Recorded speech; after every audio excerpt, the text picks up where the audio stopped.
Ако опозицијата побара предвремени избори, ќе ги добие, а ние не сме кукавици, нема да седиме на страна, туку ќе одговориме на барањето, изјави премиерот Христијан Мицкоски на денешната пресконференција. Граѓаните не сакаат избори, граѓаните сакаат реформи и континуитет на процесите кои што ги води оваа влада. Ние како коалиција имаме добиено легитимитет од граѓаните за да бидеме влада 4 години. Доколку опозицијата смета дека треба да има предвремени избори, власта е подготвена да се соочи со таков предизвик, порача Мицкоски. Доколку опозицијата мисли дека се потребни предвремени избори, се разбира, ние како кукавици нема да седиме на страна, туку ќе одговориме на тоа барање позитивно и се разбира дека ќе ги победиме.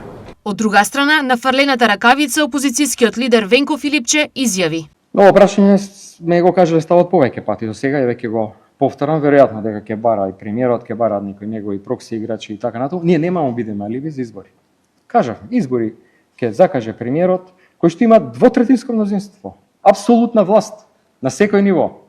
Председателката, извршната власт, собранието двотретинско мнозинство во општините, централна, локална власт, може да се направи избори кога сака. Ние немамо бидеме аливи. Избори ќе има кога ќе им снема пари за коруптивни тендери. Тоа не ги интересира. Ништо друго. Ништо друго. Ние сме секако спремни, се спремаме секојдневно. Ако ме прашувате дали сме спремни, но алиби не даваме.